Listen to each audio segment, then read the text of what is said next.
Welcome to Print Your Game, printing for gaming. I'm one of your hosts, Jefferson J. Thacker, also known as Param, and I'm joined by... Christian Soward's also known as Seventh Mastery, and we have an And awesome guest today. we sure do. We have... Is it Frecky? Am I saying that Yeah, correct? yeah. Excellent. Frecky, Frecky. yeah. From Fleshcraft Studios. Welcome! Hello, thank you for having me. Yes. Thank you for coming so quickly. Fleshcraft Studios makes wonderfully expressive ghost, ghoulies, and abominations to charm all of our hearts. Actually, some of the best ghost models I've seen and some vampires I've drooled at, and lately the creepiest looking rats I've ever seen. So, is this a reputation you're happy to have, Frankie, or am I besmirching your art form right now? Well, I actually have a motto for Fleshcraft Studio that's called "Welcome to the Home of the Undead." Okay, wonderful. Yeah. So I focus a lot on undead stuff Mm-hmm. because that's my passion. I love to make undead creatures of all forms. Mm-hmm. Yeah. I want to show the world that when you say undead, it's just not skeletons and zombies. There's a lot more to it. Amen. Yeah, actually, like you were one of the few places I could go to when I was just like looking for stuff. Like you were one of the first places I went to when so I just finished like building out it actually ended up becoming more like a 4,000 point vampire army. And like I wanted some like really awesome centerpieces because like I had all my zombies and I had my cool looking flood the field for your vampire army, but you need the cool big things behind them. And like your vampire set with like those giant bat and that one bat dude on the freaking castle ramparts, and then like your super spooky ghosts were exactly the kind of things I was looking for. So you made me very happy when you released those sets. I'm happy to hear that. Yeah. Is Kane one of yours? I don't know them, but I'm happy to have them here. Fleshcraft Studio has the best minis. Oh, thank you, King. So, for any of us for our listeners that aren't familiar, can you give us like the elevator pitch for what Fleshcraft Studios is?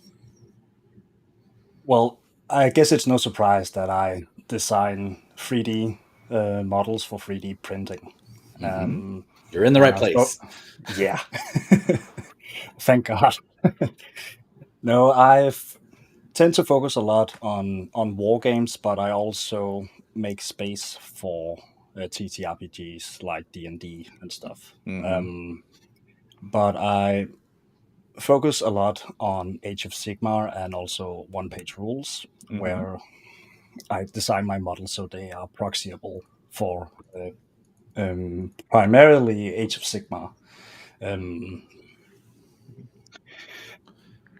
Where what did I want to say?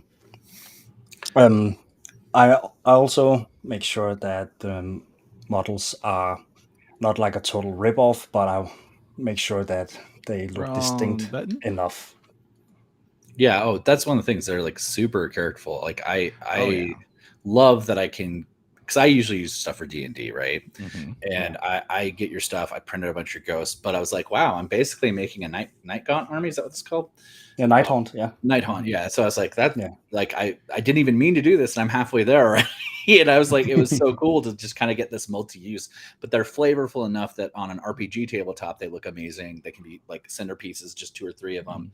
Look like even boss level, even some of just your rank and file stuff is just so like character driven and just gruesome in the best way. Right. So yeah, I really appreciate it. Yeah, like I'm looking at some of your Children of Karoth models, and like from like I've got like a long background of D&D and Pathfinder and RPG stuff, and just some of these models, they kind of fit that niche I keep talking about. Like when a model inspires you to make it fit into your campaign. So like when you have this undead abomination with 14 arms that is on a centipede of fingers playing a bone organ made of teeth, that is going to haunt my players' memories for all of eternity, for whatever horrific encounter that thing shows up into. And the spider made of people arms with a weird necromancer on top of it, that's going to steal the spotlight of any game. And the fact that this is just like kind of run of the mill for like the creepy awesome stuff you produce, like even your like weird shades that have like fleshy abomination teeth monsters floating around them while they're suspended flying in midair. Like this is definitely more in the Christian camp of models than the Param camp. It's like if you're not familiar with the show, like I'm like, ooh, look at this very cute looking hedgehog people with swords, and they're awesome. And then Kristen's like, here's the tentacle monsters of abomination that I'm printing this week. But every now and then I need some tentacle monsters of abomination too, and you're one of the first stops. And like I said before, like when I'm building my big vampire army, like a lot of models were super useful for filling that out. Yeah, in addition to Kane, we have What a Yog and Like a Ninja both saying hi, and appreciate you all being here. I'm running this big RPG campaign, and one of the things I focus on is a dying world, and it was ruled by 9 families of sorcerers. And I was like, is it possible to make 9 families of undead sorcerer kings distinct? And then I found your stuff, and I was like, oh my God, I can totally have. It's possible. It's possible, and it's awesome, and like it's so flavorful, because I was like, I'll have some of them have these elemental themes. I'm like, here he has these elementally themed undead, and I'm like, oh, and this one's like an artificer. I'm like, oh, those they are. And so like I ended up I was expecting to have to go to a different Patreon for each family, and I think 7 of them are based off of your stuff. Wow. Yeah, so it's just like it's been crazy cool. And that's like, so nice to hear. Yeah, and I have this massive undead army that I can use for wargaming now that I didn't like. It was just kind of an accidental make, which was beautiful. Oh, absolutely. Now, I'm kind of in a weird place with the whole D&D and war game stuff, because usually when you want to design something, you are designing it for your own world, your own brand and stuff. But the last year, I have been in a place where my models are incredibly flexible. Like they can be used for so many things. So like you mentioned, you printed my models for D&D, but in the end, you almost had like a whole Nighthaunt army, and that's just great. Yeah, it's perfect, and like just such great use that I can use them to proxy for Warhammer. I can play OPR with them. I can make a skirmish team that looks like there's really cool individual characters, and then I can use any number of them in different varieties to populate whole dungeons that are themed. And it's just like it's so versatile. It's such a great product, and like you can just feel the love for the genre and the vibe, right? Yeah, like there's some artists in this field that like are kind of flavor of the week, or that kind of like go cover a lot of ground. Like they try to hit as many niches and possibilities as possible. And some of them that I really beloved, like Titan Forge. Like I love Titan Forge's stuff, but like month to month, it's going to be like vastly different what I get from this month and I'm getting next month. And then I come to like artists like you and Bastarium, where it's like, I'm coming to you because I know what I'm getting, and I know you're going to do it right. Yeah. Good. That is my goal. So I'm happy to hear that. It's funny because I'll the trends happen, right? Like back when the new dwarf army was announced, was a year or 2 ago, and suddenly everybody was doing dwarf sets, right. And I was like, unsub. So I only need one of those usually, right? And so I was like, okay, I have all this extra, like whatever, and I'd always go back, okay, what's Fleshcraft doing? And I'd be like, oh, I'm still subbed to them or whatever that month or whatever, and then what's the start doing? And I keep coming back to y'all because even in your wheelhouse, your stuff's distinct every month, right? It doesn't feel samey at all. Yeah, I'm like Kristen. I'm surprised you keep finding new flavors of creepy, nasty goodness to keep bringing me every month.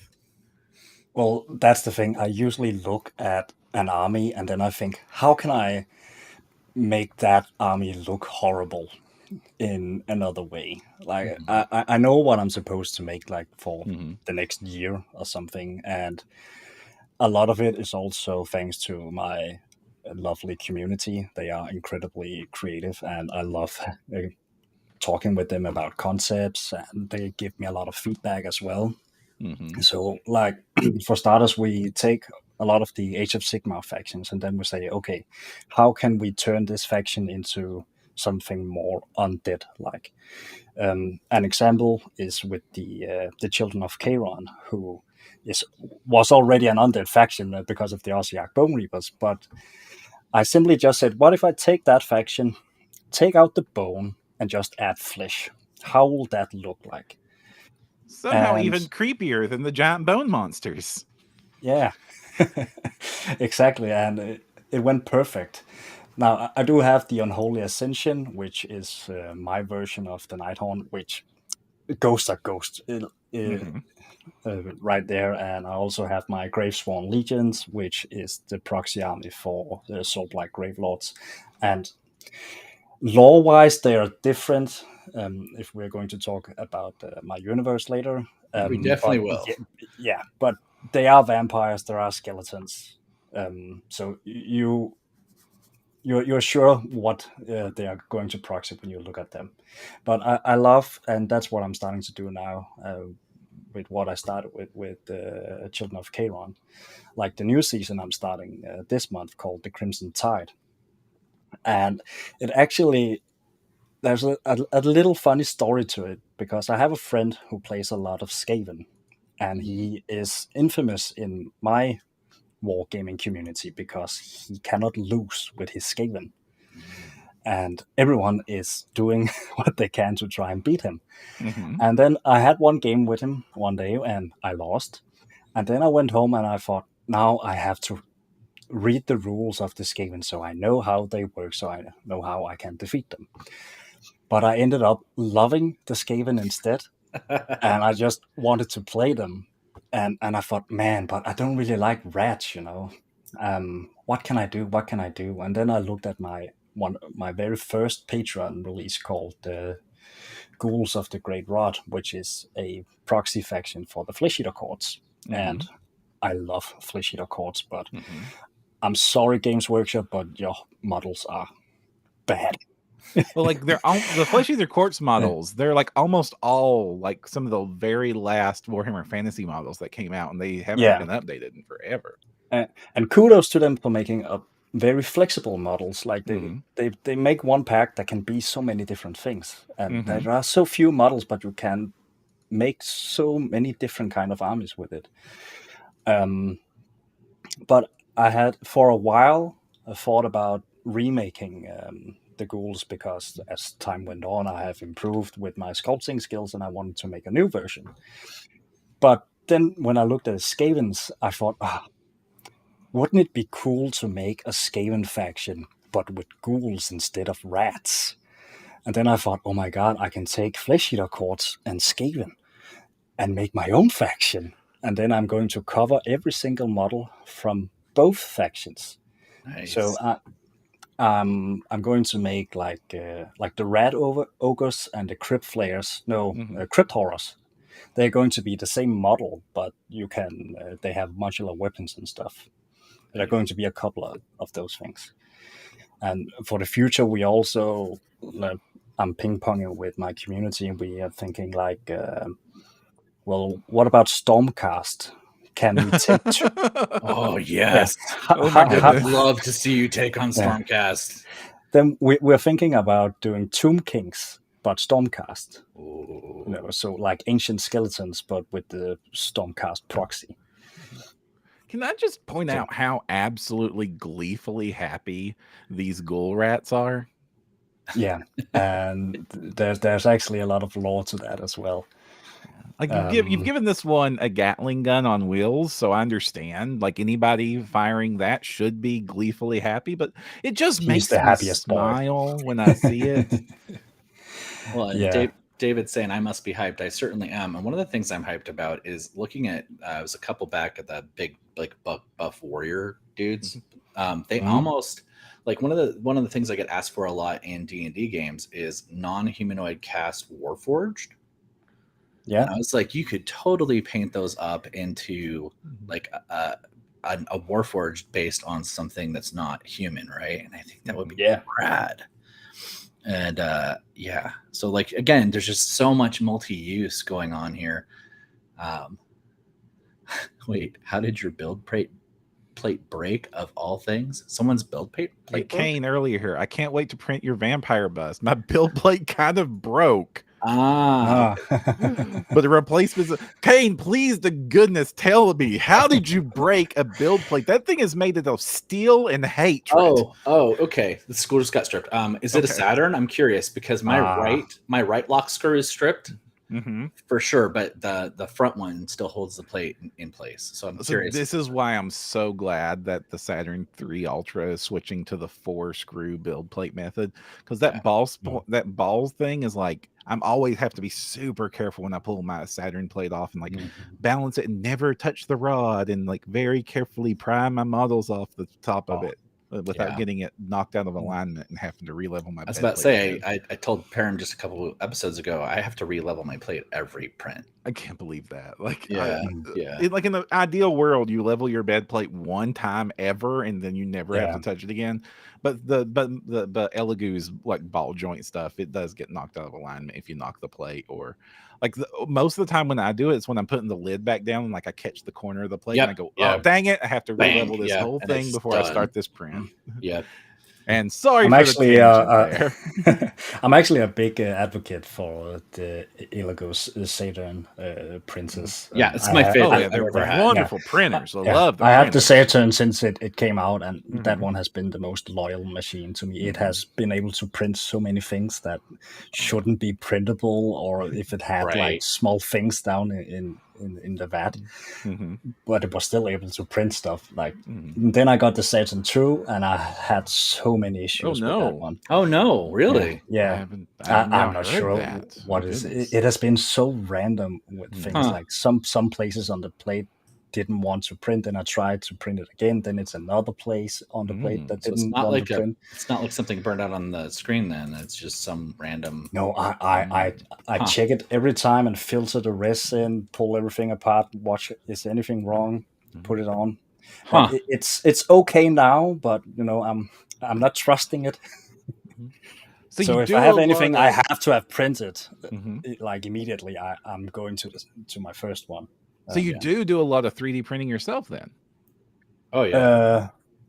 I did a lot for like half a year ago, a year back. But now I have one that prints and paints for me and sends the miniatures to me, which is called Kitsune and Fox. You can all check her out on Instagram and such. She's very talented. But I did have like a huge Age of Sigmar game back in June where we were against free, and we could bring 7,000 points. Oh my good lord! Wait, so was 3 versus 3, so 21,000 on each side. Yeah, there was 3 battlefields put together, and then 1/3 of the battlefield had like a huge castle wall, and then one team had to destroy them, and they had to defend it. How long did the battle like that take? Like 3 days or something? No, it took 14 hours, and then we were ending at they decided, the defenders, that they couldn't win. So I think this is going to lead us into the thing. So you're obviously deeply involved in gaming yourself then. Right. The passion is clear here. Yeah. So tell us a little bit about your gaming background. How did it start? Yes. Well, it all started when I was born. No, I've always been like a gamer at heart from when I was a little kid, all the way back from when I had a Windows 97 or 98 or something on a PlayStation 1 when I was like 4 years old. Oh, wow. Oh, no. I'm creeping into dust now. It all started with Crash Bandicoot, man. No, I actually started collecting Warhammer when I was about 8 or 9, I think. But back then, I didn't know English that well, and we didn't get Warhammer translated into Danish, so I basically just collected and painted, and I couldn't paint, but it was fun, Right. And I did that for a couple of years with some friends, but then I became a teenager, and a lot of video games came out, like World of Warcraft, that had a lot more interest, so that got a little bit on the shelf. But then when I came up in my 20s, I started to get the itch for a new hobby. Mm-hmm. I got a little tired for video games and stuff, and then I came to a point in my life where I had a lot of time and a bit of extra cash, and then I decided I wanted to start collecting again. Mm-hmm. And I looked at, okay, what should I start collecting? And I first found the Nighthaunt. Mm-hmm. I started collecting those, and I found some places where I could start learn to play and all that stuff. And then I was completely addicted to the whole thing. And So then what I've drew been playing you since to then. the undead side of things? Like when you played Warcraft, did you play an undead character? Oh yeah, Of course you did. Of course you did. I have always been attracted to undead and monsters. Like if you would look at my kids' drawings when I was little, it was full of monsters. I had like a binder with Me Bugs too. Bunny on the cover, Mhm. and I drew teeth on him and horns and stuff. So monsters and all of that stuff has always been a thing for me. And playing video games, if I can play the most edgiest villain type of character, I would play that in an Sure. instant. And today I have just chosen to consume that essence of edginess and villain. So if my friends are showing me a new game, like, hey, check out this game, it seems pretty fun, and the first thing I ask is, can I be a necromancer? Because then I'm not interested. Right. So you must be liking Baldur's Yeah. Gate 3 then.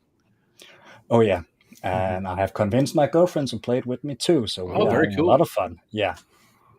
Yeah, Diablo then too. Yeah, like I played Necromancer and Diablo was my main forever. Yeah, Necromancer.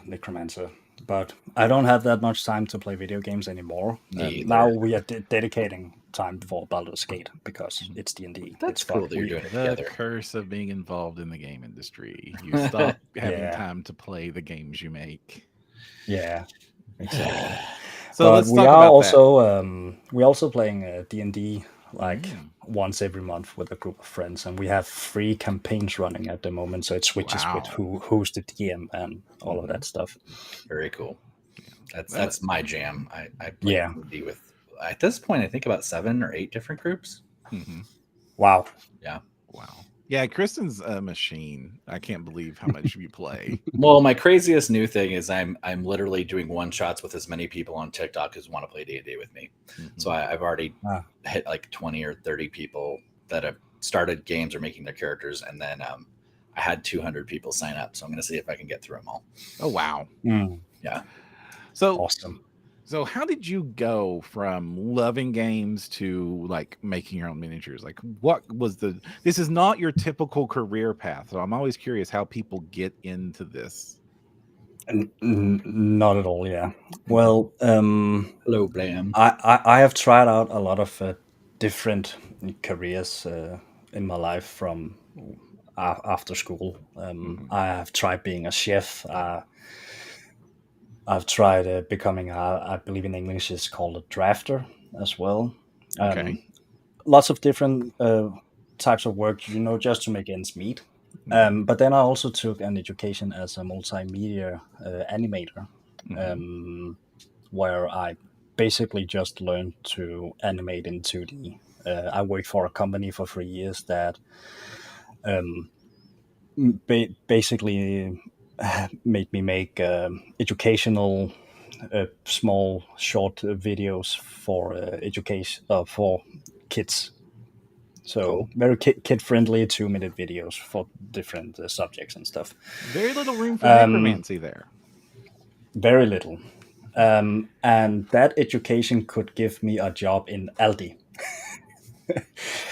Because Denmark is very little and we don't have a lot of companies that does game development. I really want to get into game development at first, because at that point 3D printing was very new, and people weren't thinking in that kind of thing as a career.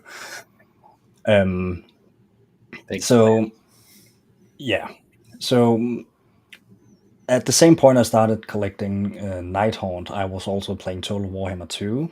Okay. And Yes, I love, That was actually, I started playing with Total Warhammer 2, and then I thought, I want to collect the real thing. But I played a lot of Vampire Coast faction. And Oh, you have to kit bash all that. yeah. Well, but not in the game, not online, you didn't. Well, don't worry, Vampire Coast is coming to Fleshcraft Studios. Yes, yes. Not surprised. Oh, Like a Ninja says, you talk like you're 50, but you look barely 20s. And I'm just going to say that's the glory of Undeath, I suspect, is what's keeping him so young. Yeah, I make sure to eat one soul every day. I love it. Oh, thank you.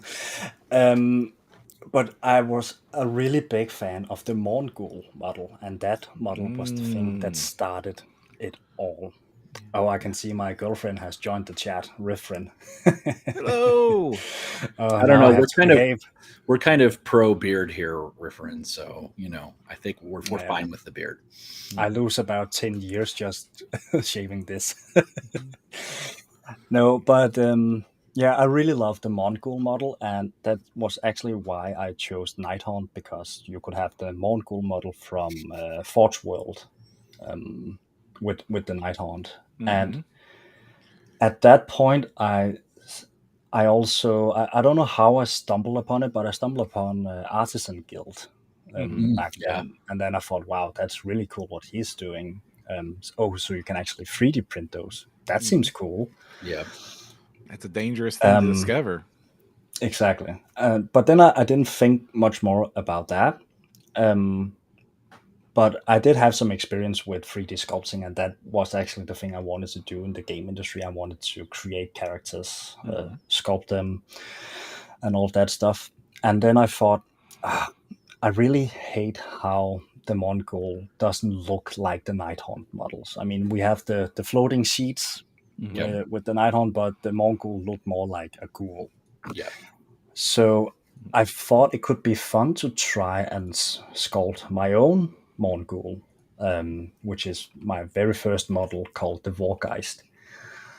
It's a huge ghost instead with big claws and all that stuff.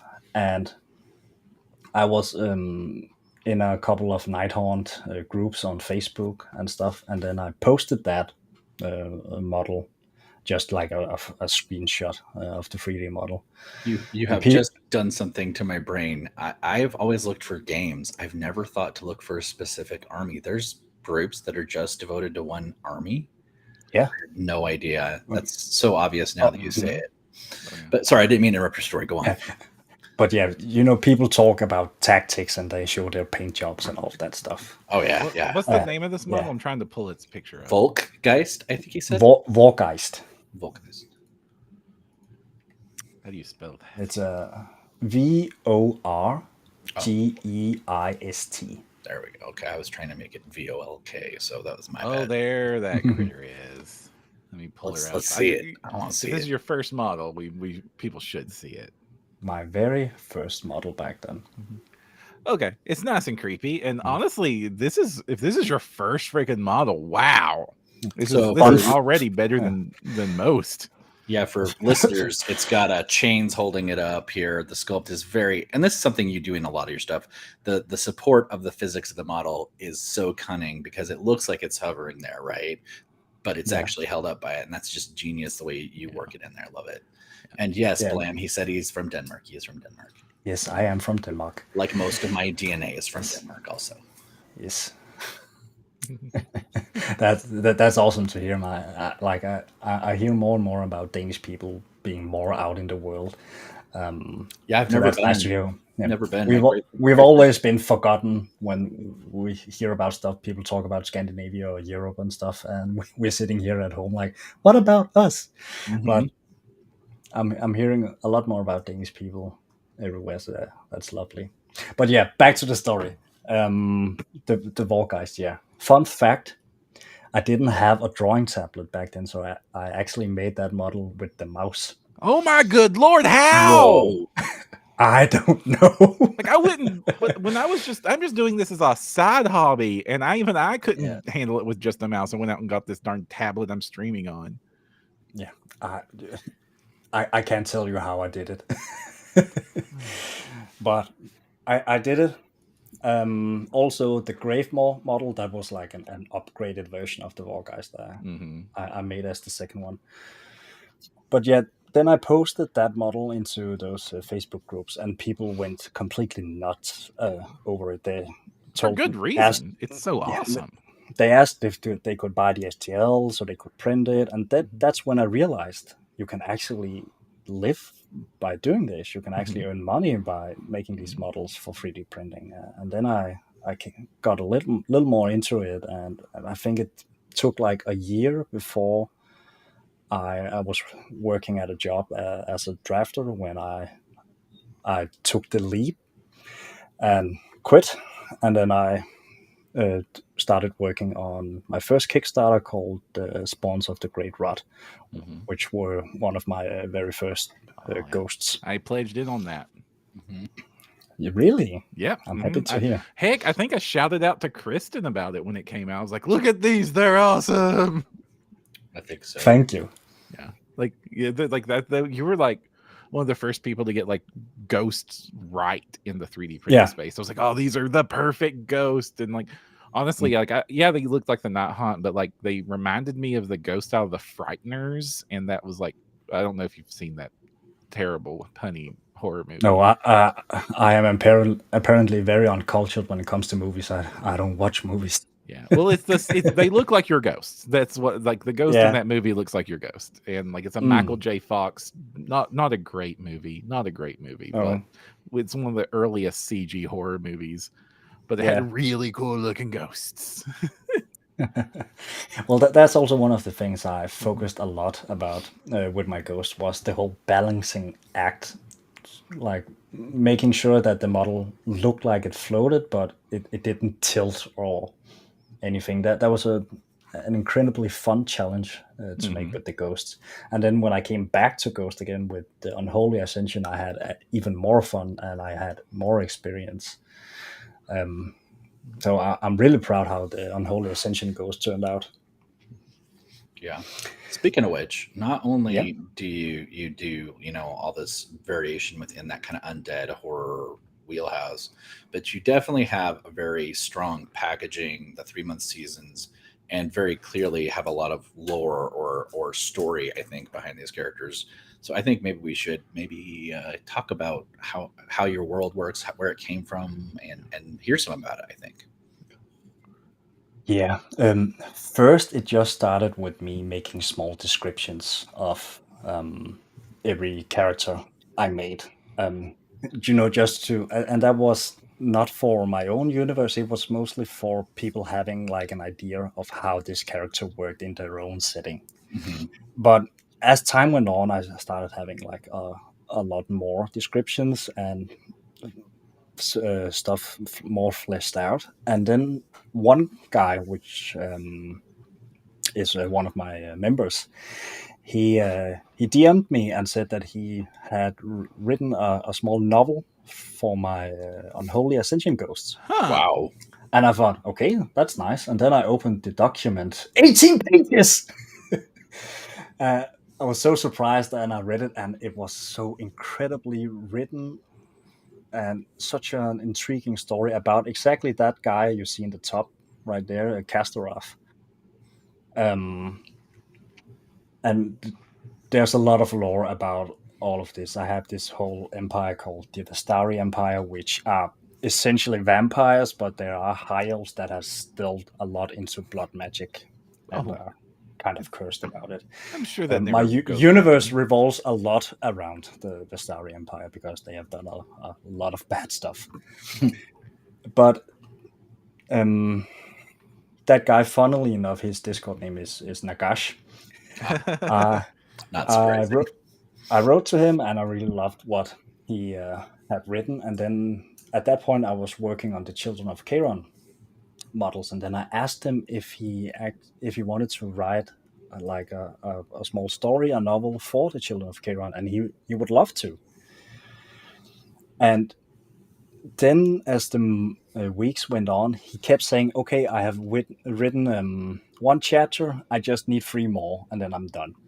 And then the next time, I've written 1 more chapter, I just need 3 more. Skip to today, where Now that story is thicker than the Harry Potter 1 book. Oh my Oh, wow. god. And that has just opened up for so much. And we also have Dragon's Greed here in the chat, I can see. He has also helped me a ton with the lore and story. He's also incredibly talented when it comes to all of that stuff. And he had actually stood for a lot of my descriptions for the past 2 years, I believe, helped me flesh out the universe a lot. But yeah, now we are going to sell books, and we have figured out that my universe is called Ashmorn now. I like that.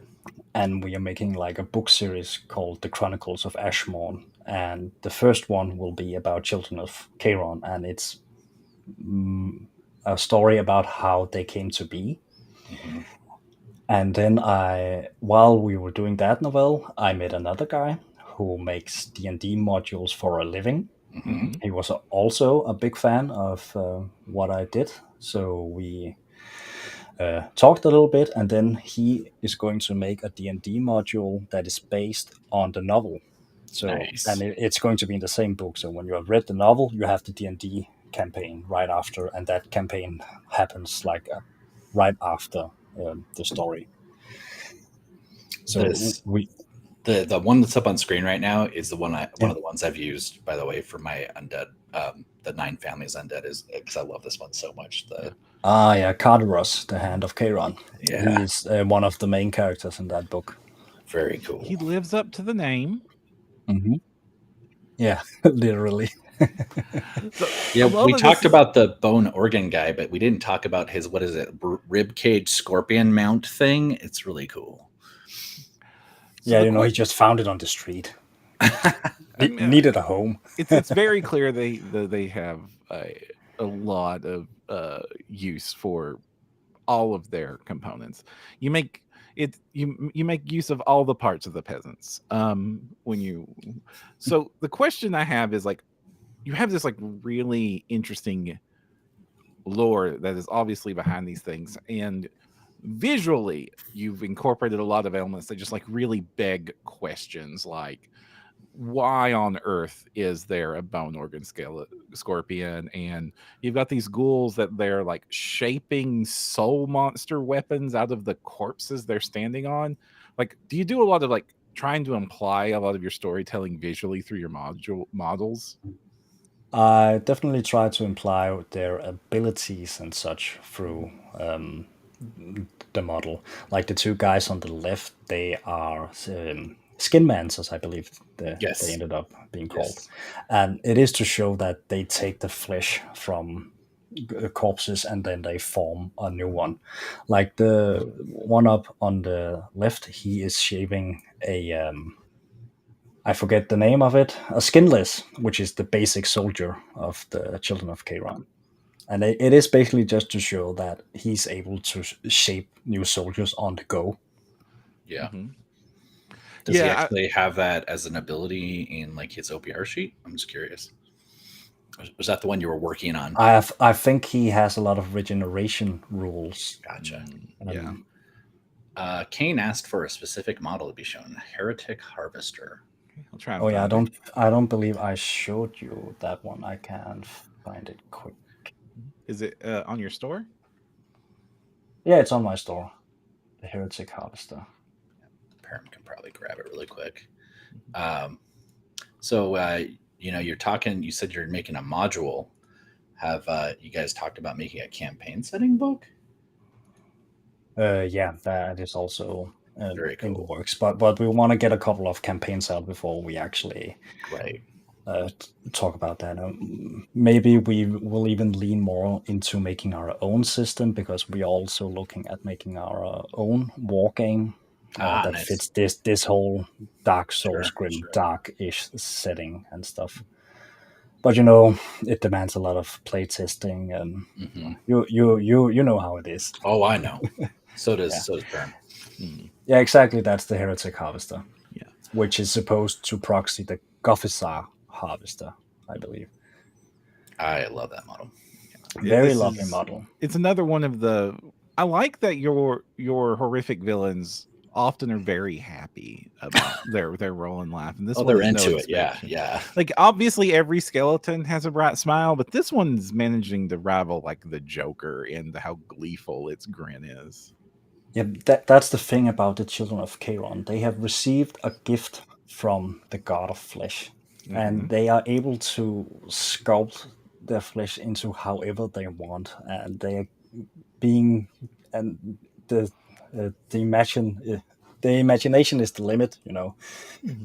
So they can do whatever they want. They can turn pain into pleasure. So everything is just amazing for them, and they want to share that gift, of course. Of course, like Why you don't would want you to be want to? selfish with them. Yeah. Why wouldn't you? Yeah. I'm giving some horrific Hellraiser flashbacks. I don't know. I think these leave Hellraiser in the dust. In my opinion, they're past that. Well, like you're talking about like doing your own system maybe and working on your own world, but you're also like having to do that balance between like making where you talk about like things being proxies and using them in other games and using them in OPR and using them in Age of Sigmar. Like, how does that balance go for you? Because you obviously have this very strong creative drive to like make these really cool original critters, and then you have to kind of like force them into an archetype that is useful for people that play these other games. Well, yeah, it's all about time management. Like as I mentioned earlier, I know what I'm supposed to make for the next year, and that is quickly planned with my community.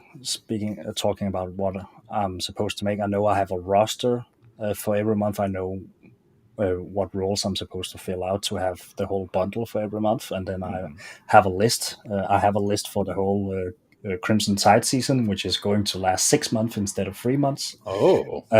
And that is to make sure I can cover every model for the Skavens and the Flesh Eater Courts in one faction. And then I know at what time in the month I'm making those models, and outside of that, I'm making everything else: side projects, planning. Yeah. I mean, it sounds like your strategy is to kind of do that intersection between two different things, so that flexes both ways, but then you get something totally unique in the middle, which I think is really cool. Yeah, thank you. I have some monthly deadlines. Like I know I have to make a preview for the next month's models on the 25th, so my models have to be finished at that point.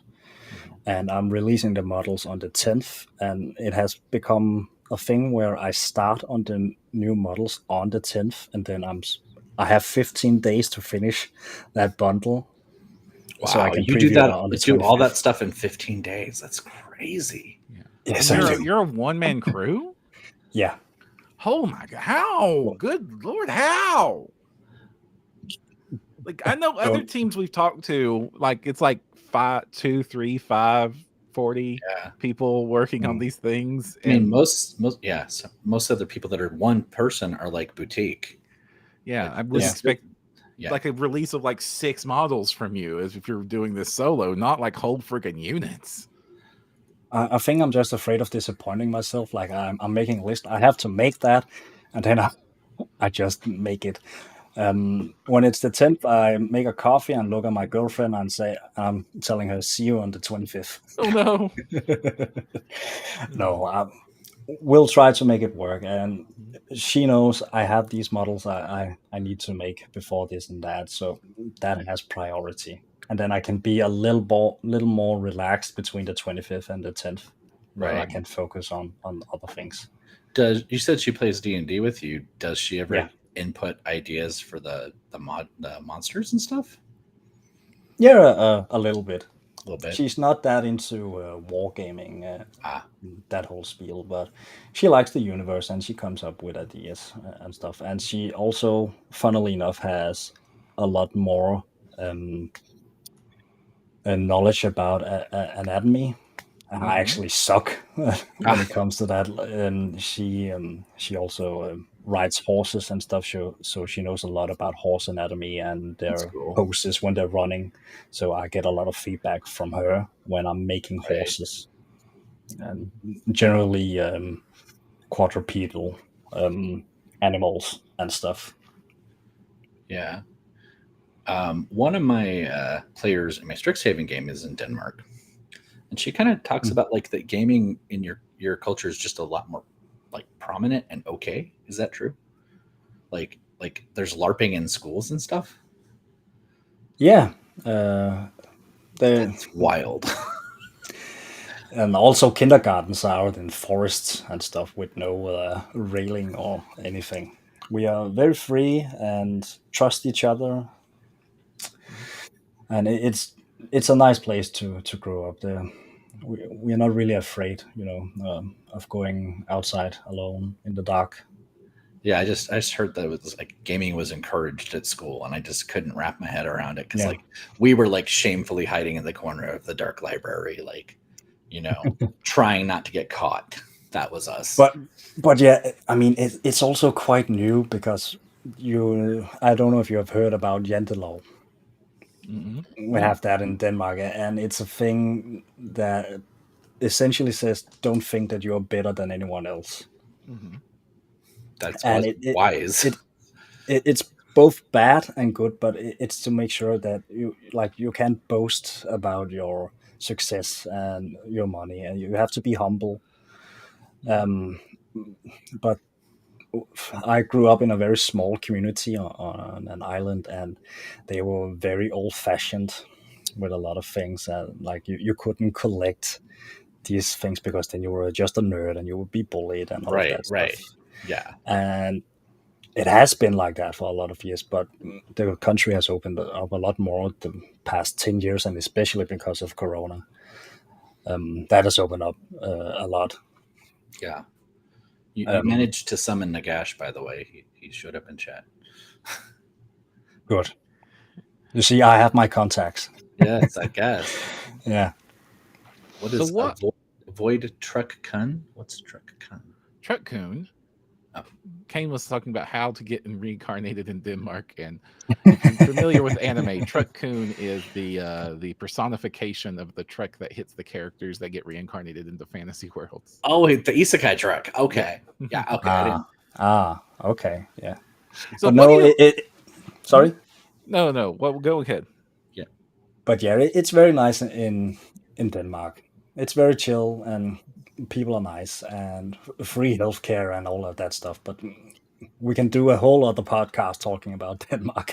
Yeah. Well, what is the gaming community like in Denmark? Like, what does that look like? Do you all go play at your local game stores? Do you have private game clubs? Like, how's it organized?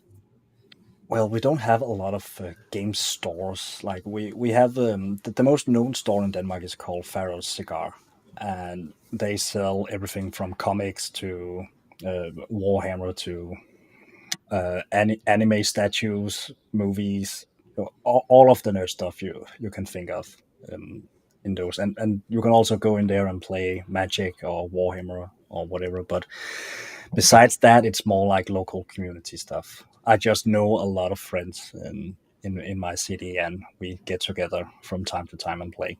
Do you play at houses, or do you play at is there like a public building where you can go play, or how's that work? We have a friend who has basically turned his whole apartment into like a playing room. So he hosts like every Sunday, and you can come to him and play board games or Warhammer or whatever. But mostly, yeah, we're just visiting each other and setting up. Like with D&D, people come to our place. Nice.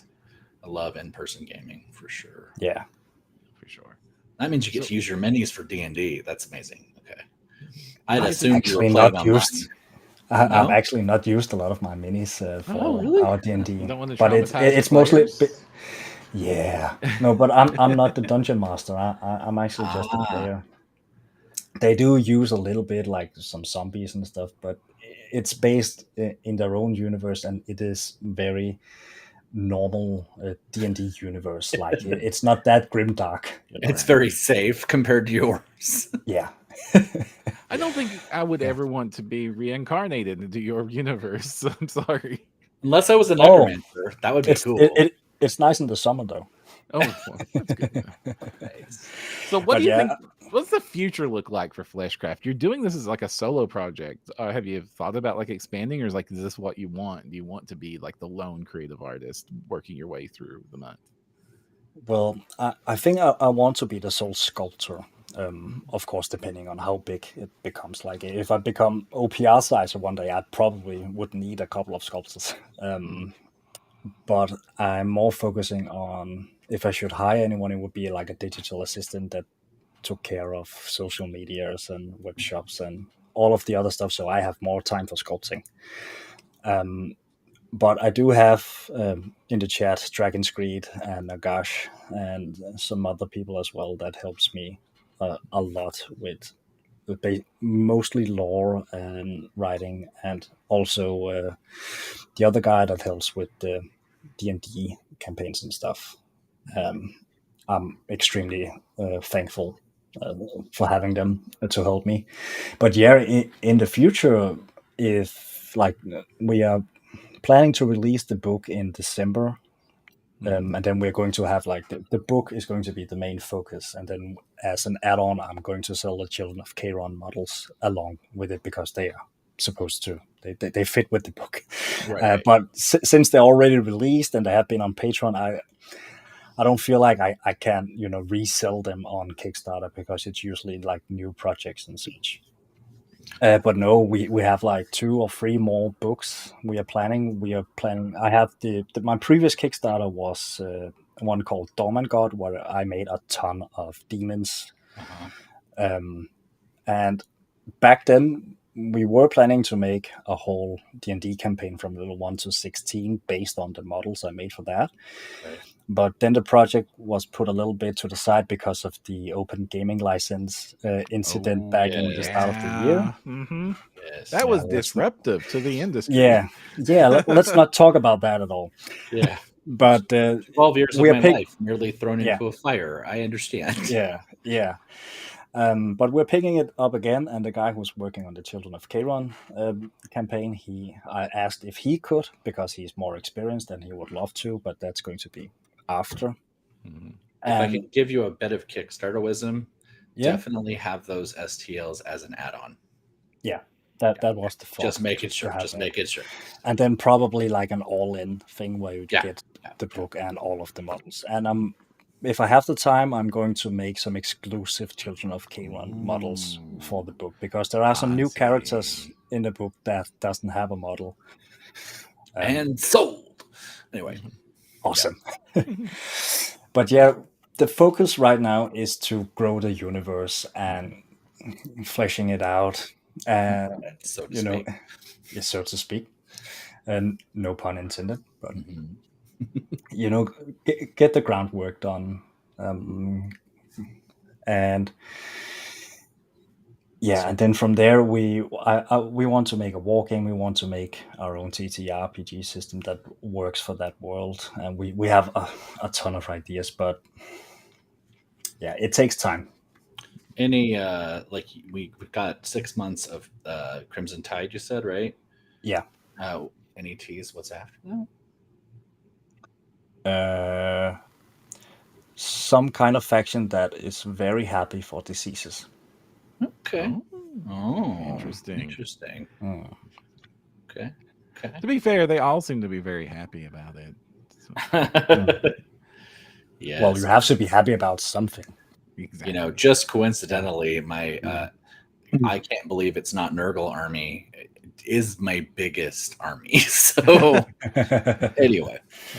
But that's coming after. I actually have a town in my universe that's called I think it's called Pitchborough, which is from my January release in 2021. Mm-hmm. It was like a necromancer guy with a lot of zombies and stuff. Yeah. That whole town, the story about that town is him being a doctor that was obsessed with being immortal. Mm-hmm. And he actually managed to make a cure for mortality. And he experimented on a lot of people that already were dead, or inmates, people on death row.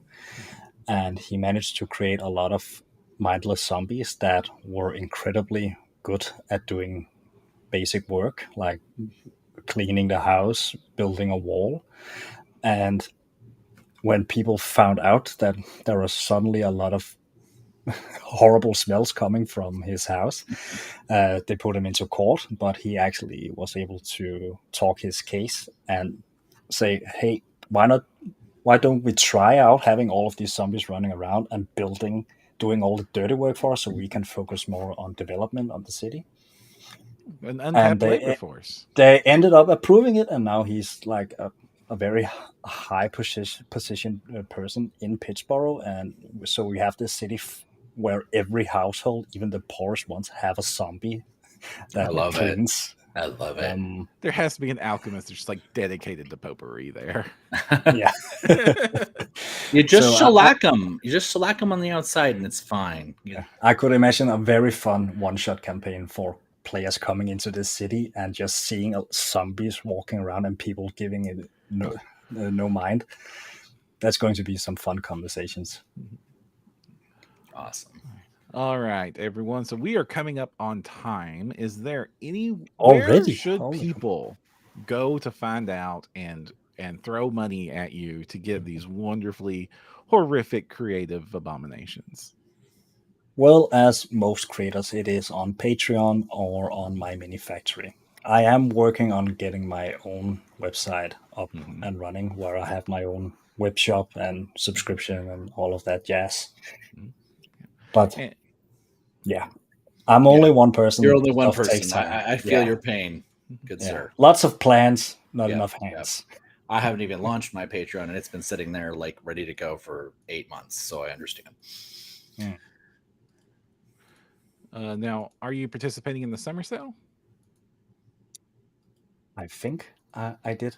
I know they asked me, and I believe I just said, yeah, sure.